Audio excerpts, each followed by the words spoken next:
दोस्तों, अगर आप भी कर रहे हैं सिविल सर्विस की तैयारी तो प्रभात एग्जाम आपके लिए लेकर आए हैं इन न्यूज़ टॉपिक्स जो आपको आपकी परीक्षा में सफल होने में सहायक सिद्ध होगी। लेकिन उससे पहले अगर आप हमारे YouTube चैनल पर पहली बार आए हैं तो हमारे चैनल को सब्सक्राइब।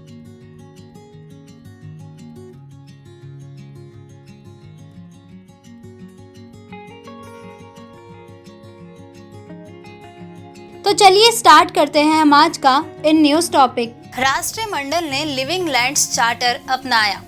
हाल ही में राष्ट्रमंडल के सदस्य पारिस्थितिकी तंत्र पुनर्बहाली पर संयुक्त राष्ट्र दशक के लिए निर्धारित रणनीति के अनुरूप अपने अपने देशों में भविष्य की पीढ़ियों को स्वेच्छा से लिविंग लैंड समर्पित करने हेतु सहमत हुए। किगाली में राष्ट्रमंडल शासन अध्यक्षों की बैठक यानी CHOGM 2022 के समापन पर लिविंग लैंड्स चार्टर की घोषणा की गई।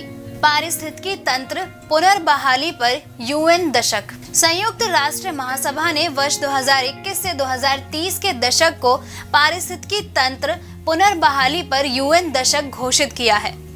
इसका उद्देश्य संयुक्त राष्ट्र के पर्यावरणीय लक्ष्यों को बढ़ावा देना है, विशेष रूप से खराब और नष्ट हो चुके पारिस्थितिकी तंत्र की बहाली हेतु वैश्विक सहयोग प्रदान करने के लिए। यह दुनिया भर में पारिस्थितिकी तंत्र के संरक्षण और पुनरुद्धार का आह्वान करता है। क्या है लिविंग लैंड्स चार्टर? गैर बाध्यकारी लिविंग लैंड्स चार्टर में कहा गया है कि सदस्य देश वैश्विक भूमि संसाधनों की रक्षा करेंगे और जलवायु परिवर्तन, जैव विविधता के हर्ष एवं स्थायी प्रबंधन की दिशा में कार्य करते हुए भूमि क्षरण को रोकेंगे।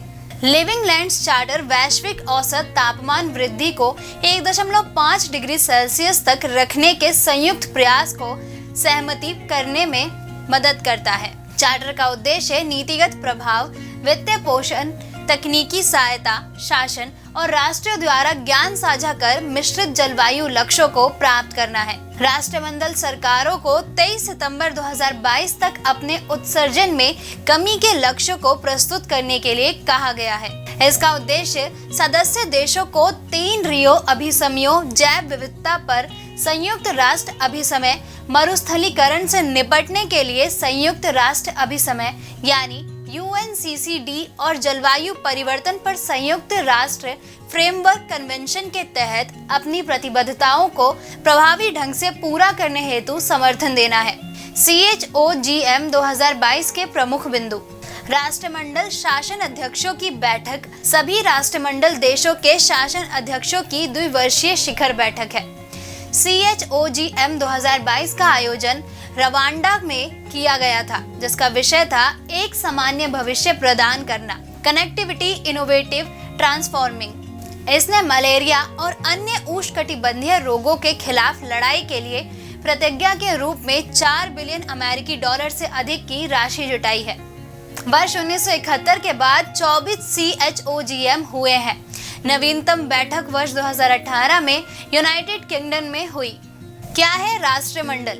कॉमनवेल्थ। यह उन देशों का अंतर्राष्ट्रीय आंतर सरकारी संगठन है जो ज्यादातर पूर्व ब्रिटिश साम्राज्य के अधीन क्षेत्र थे। इसकी स्थापना 1949 में लंदन घोषणा पत्र द्वारा की गई थी। महारानी एलिजाबेथ द्वितीय राष्ट्रमंडल की प्रमुख है। अफ्रीका, एशिया, अमेरिका, यूरोपीय और प्रशांत के कई देश राष्ट्रमंडल में शामिल हैं। वर्तमान में 56 देश इसके सदस्य हैं। सदस्यता स्वतंत्रता और समान स्वैच्छिक सहयोग पर आधारित है। CHOGM 2022 में 2 अफ्रीकी देशों गेबॉन और टोगो को क्रमशः 55वें और 56वें सदस्य के रूप में राष्ट्रमंडल राष्ट्र में शामिल किया गया है। इसका मुख्यालय लंदन में है।